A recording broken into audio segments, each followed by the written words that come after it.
Katiyo. Mangwanani, Masquerade. Makabini. We are the Katiyos. Welcome to our channel. If this is your first time, if you are returning or a frequent flyer, it's good to have you. It's nice to see you. It's been a while since we did a sit-down video, and today we want to talk about some very important issues on relationships, etc. Yeah.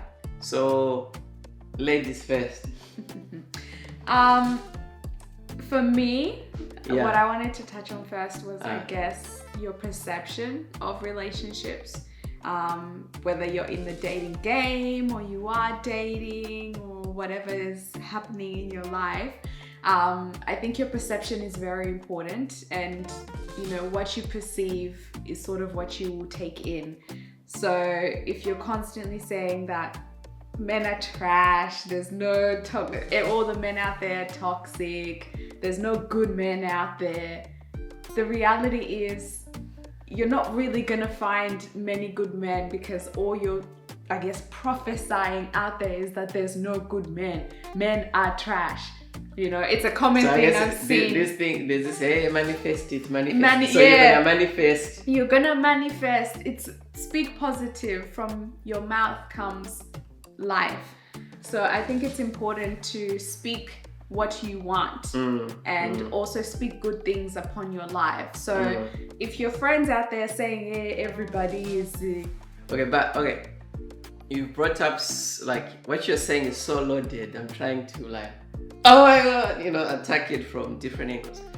I like what you said, that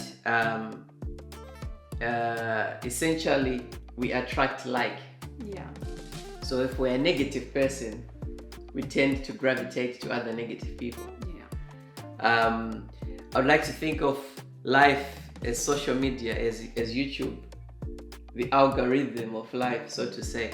If you've seen on YouTube, if you watch The Katiyos, you find that it will recommend other couples or more of our videos. It starts sending your way. So therefore, in life, who we are or what we are seeking, we tend to find more of. Yeah. And I think generally this is what happens. Maybe I'm wrong. I feel like a lot of girls date the wrong man, get their heart broken, right? And then instead of saying, you know what, I was wrong, my judgment was off, and I let myself get into this situation, they want to blame that guy, right? They don't take ownership, because for them to be in a relationship with that guy, they allowed it to happen. When he made his proposal, his moves, they accepted. Yeah. So I think they need to take ownership of the fact that their judgment was off in being with this man.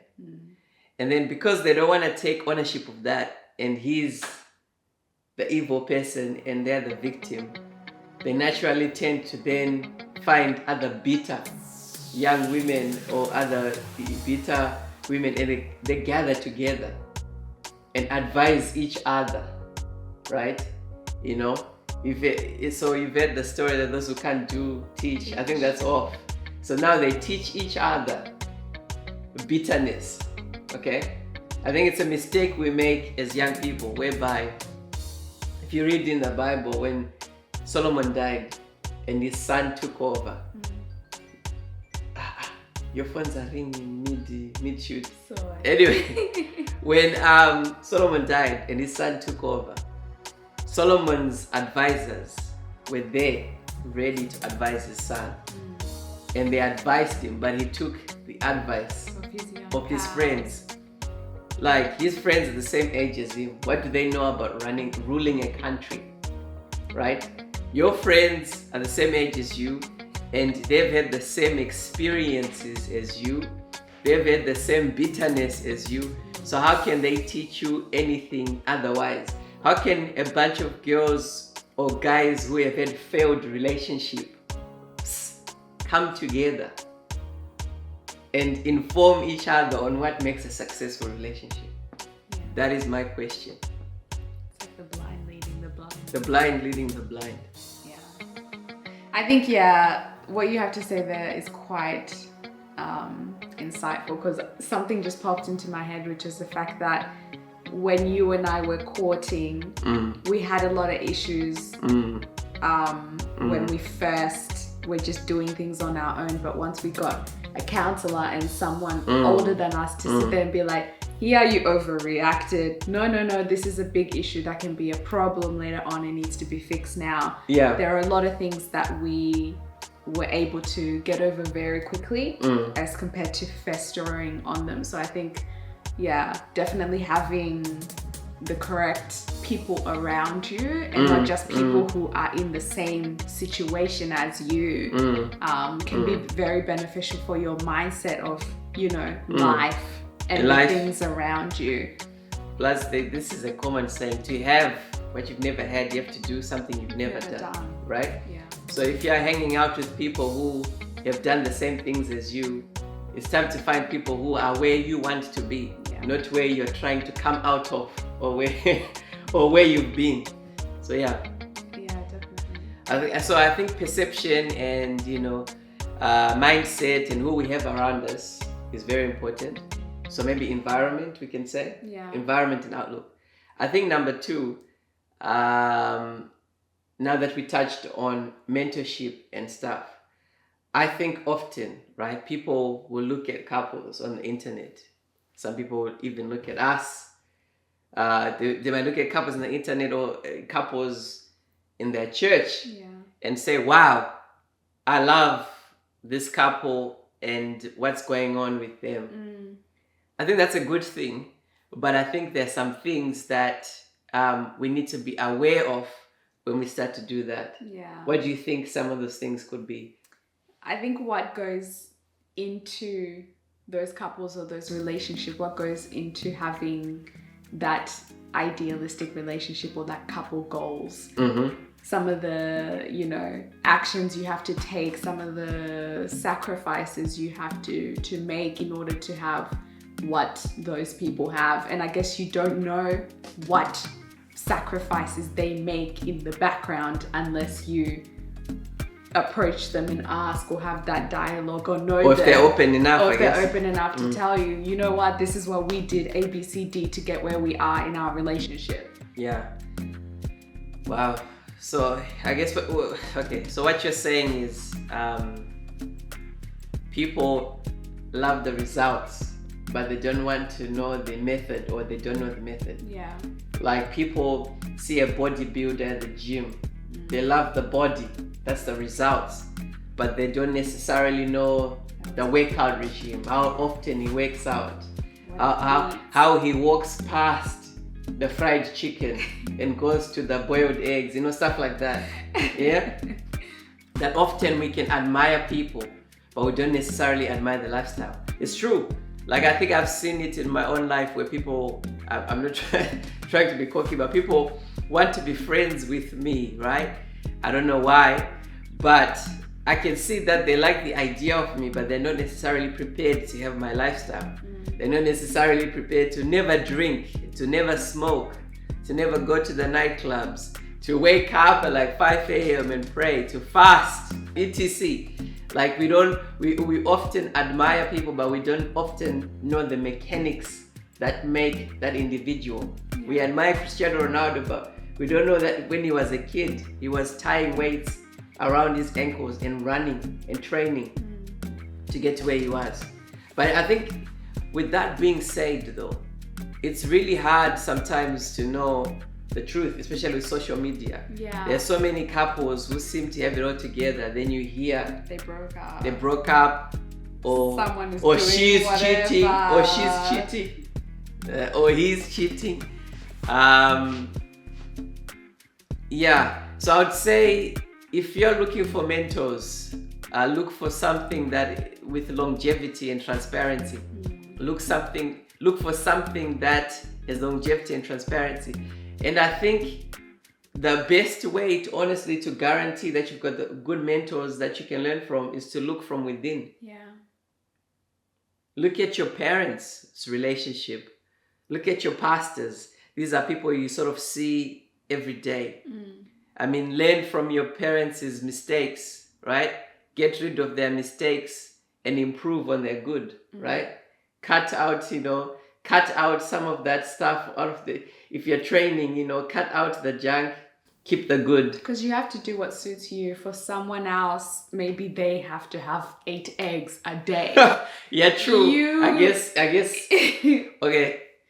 Yes. Depending on your goals, which leads us to point number 3, I suppose. But anyway, I want to touch on. You're fast tracking me. Like, make sure if you are to have mentors, make sure you really know these people well. Make sure that you understand what makes their relationship so great, right? And having, you could have a mentor, but actually learn nothing from that mentor. Judas said Jesus, best mentor out. The best mentor you can have, and he learned nothing. Elijah had Elisha. Elisha became twice the prophet that Elijah was. But look at Elisha, had Gehazi, who learned nothing, again, from working with such a mighty man. So if you're going to have mentors, it's not enough just to know these people, to follow these people, but to really reap the fruits of following these people or being in connection with these people. You have to actually do what they do. Yeah. It's not enough to have a personal trainer. You actually have to train like your personal trainer trained. And you actually have to show up to the gym. Yeah. For you to reap the results Yeah. of that encounter with that person. Yeah. Anything else? Last point. I think at the end of the day, there's nothing new under the sun. So to get where other people have been, there's steps for that.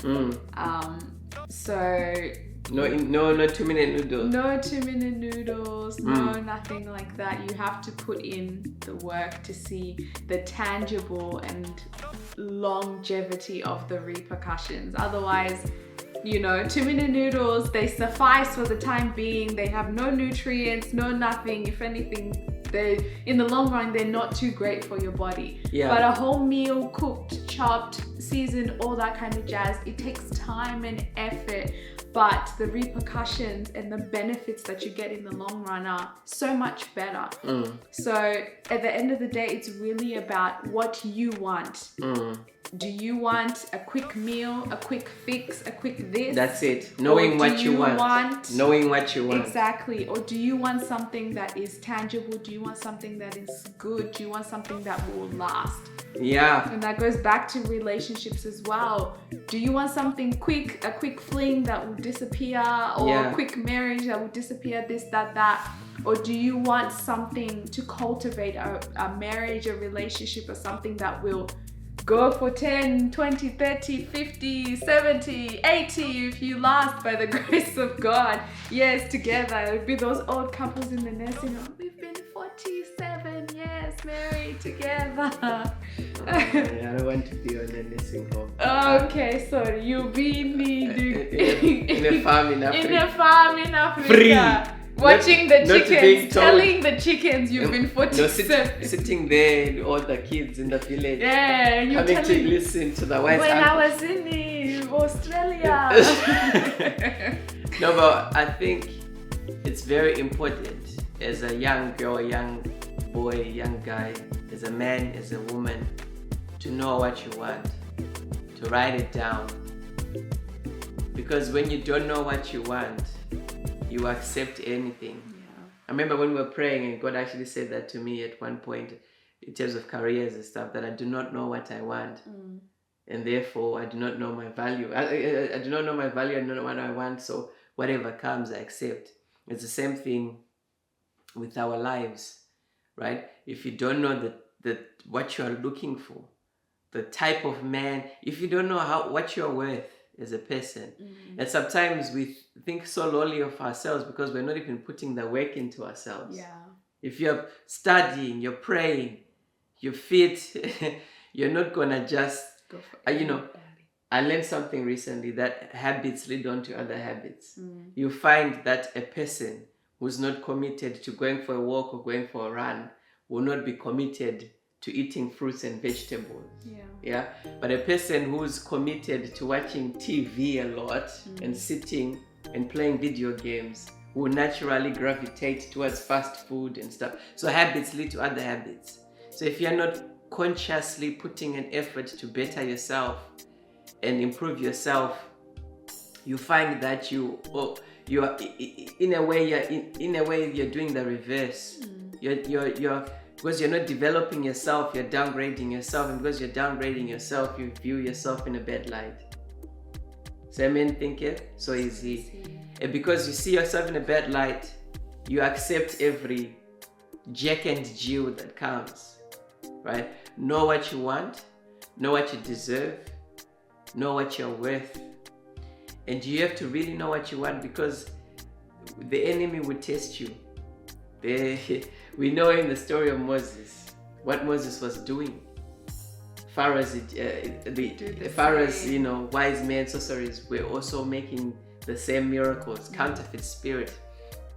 You might be watching this video and say, I'm done with Tonde. I want to dump him. I don't want a man like him anymore. I want a good man. Or I'm not gonna be dating any guy for 10 years, for the next 3 years. You're gonna be tested on that. There are gonna be opportunities and guys that seem right. So you have to really, really know what you want and stick to your values.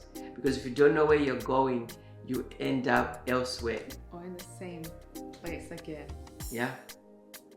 So we hope you've benefited from this conversation. It was kind of like a freestyle conversation, really.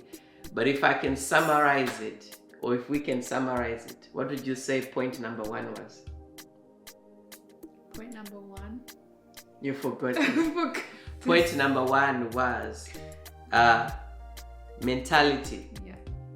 Mentality, your outlook, your perception, and your environment. What you think, what you feel, and who you surround yourself with affects your views on relationships, and then affects your outlook, affects your views, and affects how you see things.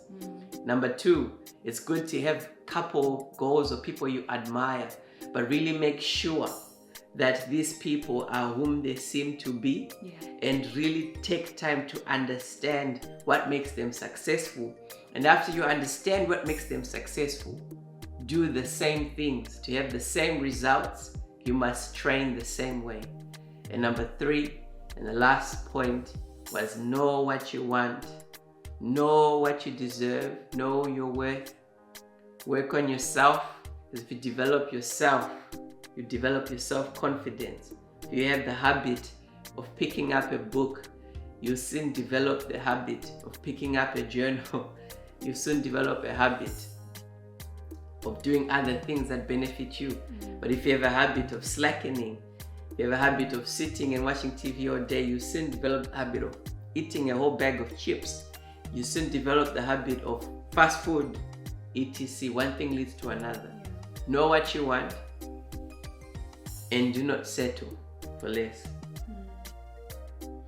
That reminds me of, remember that couple seminar we were in the other time? Yeah, but we want to close the video. Sorry. What is your idea? And that pastor said, your wife is a repercussion of who you are. Your It's wife is the wife that you deserve. Do you remember that? Something like that. Yeah. I think you said that your wife is a reflection of you. The wife that you have is the wife you deserve. Not you deserve, because people can change, but your wife's the same level as you. If you level up, your wife levels up with you. And it's also your fault, because if you say your wife is mediocre, you chose her. It means you're mediocre too, because you're the one who admired her and found her fit to join you into your life. In your mediocre life. Into your mediocre life. So because you're mediocre, you are attracted to mediocre, and therefore you're mediocre. Anyway, that's enough from us. We hope you guys have liked the video. We hope it has been beneficial. As always, feel free to comment down below. We can discuss, add your points, your comments, and questions as well if you have any questions, and we'll see you guys in the next video. We hope you've been blessed. Thank you so much. Bye. Bye-bye.